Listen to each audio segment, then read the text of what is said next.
गौतम बुद्ध, विश्ववंदनीय जगद्गुरु संत तुकाराम महाराज,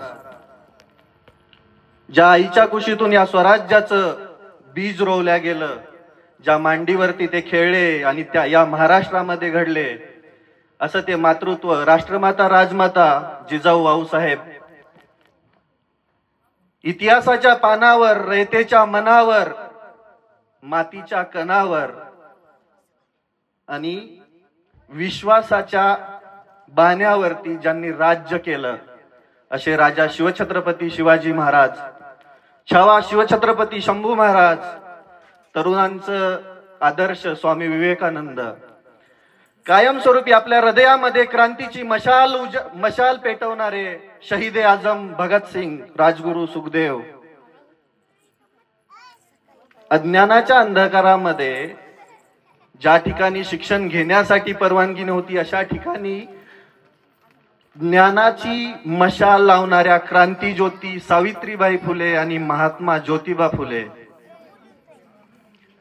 शिवछत्रपतींचा पोवाडा साता समुद्रापार पोहोचवणारे, फक्त 1.5 दिवसाच्या शिक्षणावरती साहित्य रत्न बनणारे थोर समाजसेवक साहित्य रत्न अण्णाभाऊ साठे, संत सेवालाल महाराज, संत बसवण्णा आणि या महाराष्ट्राच्या भूमीमध्ये जन्मलेला तो प्रत्येक महापुरुष ज्यांचे विचार आपण हृदयामध्ये साठवतो आणि कायमस्वरूपी त्यांच्या विचारांवरती चालतो, त्यांच्या प्रेरणेवरती चालतो, त्या प्रत्येक महापुरुषाला माझं वंदन.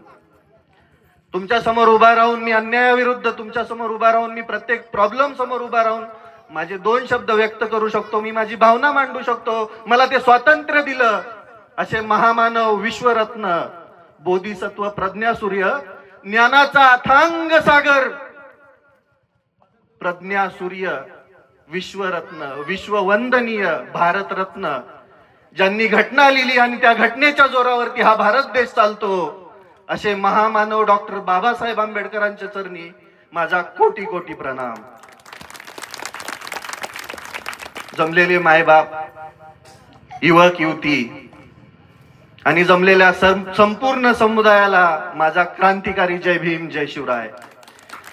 मित्रांनो, आज तुम्ही जमलात, तुम्ही रोज सन्मानाने जगू शकता आणि ती सन्मानाची वागणूक, सन्मानाचं जगणं तुम्हीच नाही, मी पण, प्रत्येक जण त्या समाजामधून येत होता जिथं कायमस्वरूपी अडथळे आणले होते, कायमस्वरूपी आपल्यावरती अन्याय आणि अत्याचार होत होते, त्या ठिकाणी क्रांतीची मशाल बिंबवली. तुमच्या मनावरती गुलामीची जी छाया होती ती मिटवली. असे भारतरत्न डॉक्टर बाबासाहेब आंबेडकर. काय कार्य होतं त्या माणसाचं. अरे, आपण ज्या वेळेस शिवजयंती साजरी करतो त्यावेळेस भीमजयंती पण लगेच पाठीमागून येते. या दोन्ही महापुरुषांच्या जोरावरती, यांच्या विचारांवरती आपण क्रांती घडवू शकतो.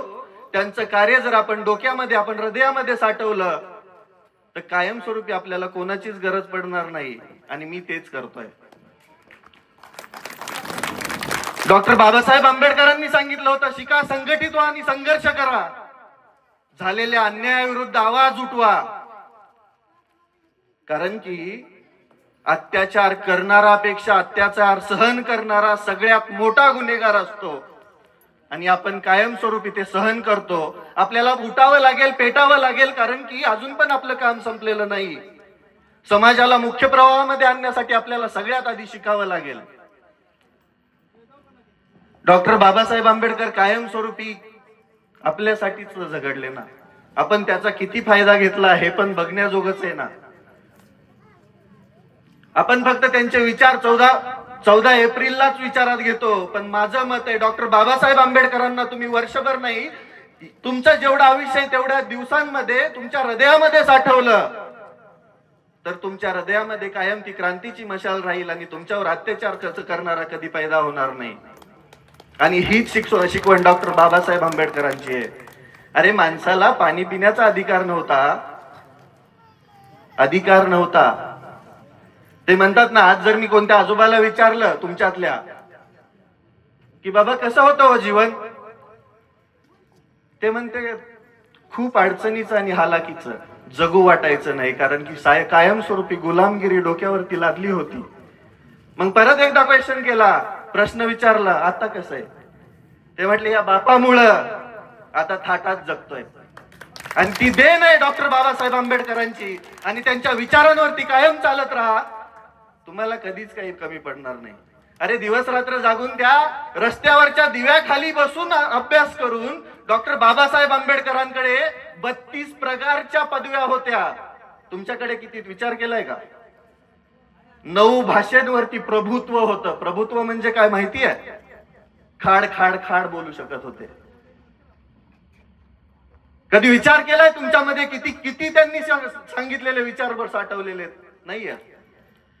आपण फक्त त्यांना 14 एप्रिल आली कीच आठवतो, परंतु ज्यावेळेस त्यांचे विचार घ्यायची वेळ येते त्यावेळेस आपण लांब पळतो. माझं मत आहे आपल्यातल्या प्रत्येकाने शिक्षण घेतलं पाहिजे.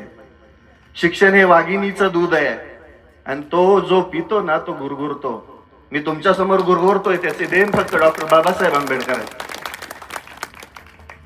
शिवछत्रपतींनी स्वराज्य उभं करत असताना कायमस्वरूपी रयतेचा विचार केला. हे श्रींचं राज्य व्हावं हीच त्यांची इच्छा होती. त्यांनी ते बनवलं आणि त्या स्वराज्याच्या जीवावरती त्या स्वराज्याला समोर ठेवून डॉक्टर बाबासाहेब आंबेडकरांनी घटना लिहिली. डॉक्टर बाबासाहेब आंबेडकर लिहितात, छत्रपती शिवरायांचं स्वराज्य आठवल्यानंतर ज्यावेळेस मी घटना लिहिली त्यावेळेस मला खूप सारं कष्ट पडलंच नाही, कारण की राजांनी राज्य कसं चालवायचं आणि इथली प्रजा कशी सुखी करायची हे आधीच सांगून ठेवलं होतं. त्यामुळे मला ही लिहिताना कधीच अडचण आली नाही. अरे डॉक्टर बाबासाहेब आंबेडकरांचे किती उपकार आहेत आपल्यावर. आहे ताकद संविधानाच्या पुढे कोणाला जायची? कोणातच नाही. कारण की हा देश संविधानावरती चालतो आणि तो कायमस्वरूपी चालत राहणार आहे. तुम्ही राहा नका राहू, इथलं संविधान इथला भारत देश कायमस्वरूपी तसाच राहणार आहे. कारण की ती देण डॉक्टर बाबासाहेब आंबेडकरांची आहे. त्यांच्या विचारांवरती चाला पोरांनो. शिका, संघटित व्हा आणि संघर्ष करा आणि डॉक्टर बाबासाहेबांच्या नजरेतला हा समाज बनवा, इथली व्यवस्था बनवा. त्या दिवशी खरी क्रांती घडणार आहे. तुमच्यावर होणाऱ्या अत्याचाराविरोधात, अन्यायाविरोधात लढा आणि कायमस्वरूपी या समाजाच्या उत्थानासाठी कायमस्वरूपी प्रयत्न करा. डॉक्टर बाबासाहेबांचे विचार की तलवारच काढावी असं काही नाही. कलमाची ताकद पण खूप मोठी आहे. म्हणतात ना आपण, तुम्ही खाता त्या भाकरीवर डॉक्टर बाबासाहेब आंबेडकरांची सही आहे. आहेच, 100% आहे. त्या विचारांची समृद्धी तुमच्या जीवनामध्ये घेऊन या. तुम्हाला तुमच्या आयुष्यामध्ये कधीच काही कमी पडणार नाही. कधीच काही कमी पडणार नाही. ज्या दिवशी तुम्ही संविधान वाचाल, ज्या दिवशी तुम्ही डॉक्टर बाबासाहेब आंबेडकरांनी दिलेले विचार वाचाल, त्या दिवशी तुमच्या आयुष्यामध्ये खरा प्रकाश पडलेला असेल. कारण की त्यांनी लिहिलं एका समाजासाठी नाही, या भारत देशाच्या प्रगतीसाठी. आणि या भारतामधला प्रत्येक जण एकमेकांचा भाऊ बहीण आहे, एकमेकांचा सगळा सोयर आहे आणि तोच मानवता धर्म आहे आणि तोच मला कळतो. डॉक्टर बाबासाहेब आंबेडकर फक्त भारतरत्न नाही आहेत हो. डॉक्टर बाबासाहेब आंबेडकरांना आपण भारतरत्न म्हणतो.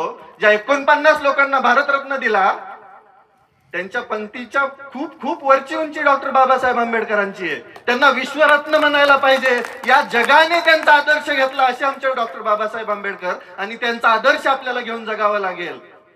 विश्वगुरु म्हणू शकतो आपण डॉक्टर बाबासाहेब आंबेडकरांना. फक्त भारतरत्न, जो सचिन तेंडुलकर भारतरत्न दिल्यानंतर जंगली रमी प्याओना महाराज म्हणतो, त्यांच्या पंक्तीमध्ये डॉक्टर बाबासाहेब आंबेडकर बसू शकत नाहीत.